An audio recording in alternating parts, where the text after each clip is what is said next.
नमस्कार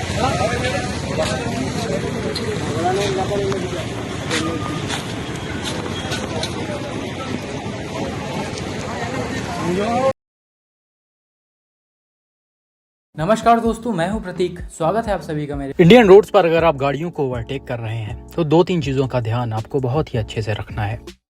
पहला, आपकी गाड़ी की स्पीड कंट्रोल में होनी चाहिए। ये बहुत ज्यादा तेज या एक्सेसिव स्पीड में ना हो, जैसे किसी गाड़ी को ओवरटेक करते समय ये अनकंट्रोल हो जाए। दूसरी चीज, जजमेंट। आप जिस भी गाड़ी को ओवरटेक कर रहे हैं, पहले ये कायदे से जज कर लें कि उसके बगल में कितनी जगह है और क्या हमारी गाड़ी इस जगह से आराम से निकल जाएगी या नहीं।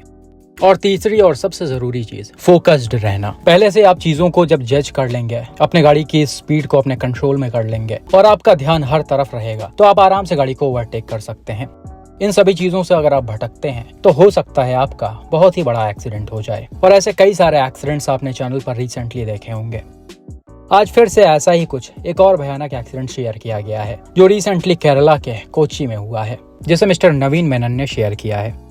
यह एक्सीडेंट मर्सिडीज के दो हाई एंड कार्स के बीच में हुआ है। एक है GT63 SE और दूसरी है SL55 रोडस्टर। ऐसा बताया जा रहा है कि इन दोनों ही गाड़ियों को कोच्चि में विलिंगडन आइलैंड के पास टेस्ट किया जा रहा था। इसका शायद कोई इवेंट वगैरह था और उसी में गाड़ियां जा आ रही थी। आप इवेंट की फोटोज भी देख सकते हैं। अब इसमें होता क्या है, GT63 SE जो एक लेडी ड्राइव कर रही थी, उनका कंट्रोल एक जगह पर अचानक से छूट जाता है। हालांकि ये एग्जैक्टली कैसे हुआ उसकी ज्यादा डिटेल नहीं है, लेकिन ऐसा बताया जा रहा कि गाड़ियों को काफी हाई स्पीड में चलाया जा रहा था।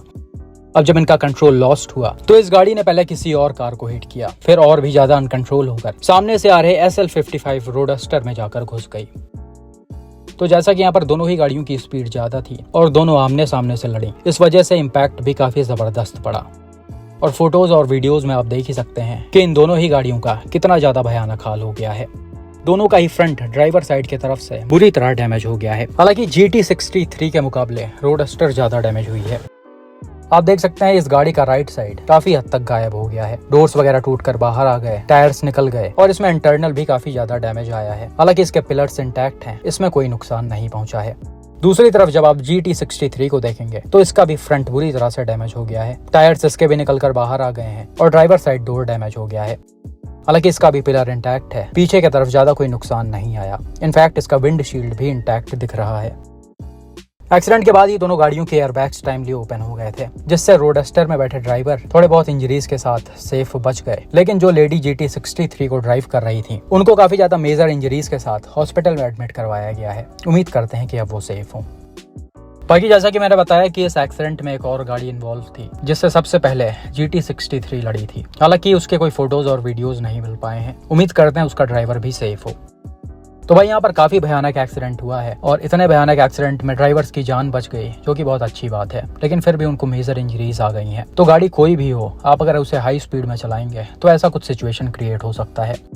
बाकी इस एक्सीडेंट पर पुलिस ने ड्राइवर्स पर भारतीय न्याय संहिता के अंदर केस रजिस्टर कर लिया है। इसमें 281 रैश ड्राइविंग और riding on a public way और 125B act endangering life of personal safety of others causing grievous hurt, ये दोनों धाराएं ड्राइवर्स पर लगाई गई हैं।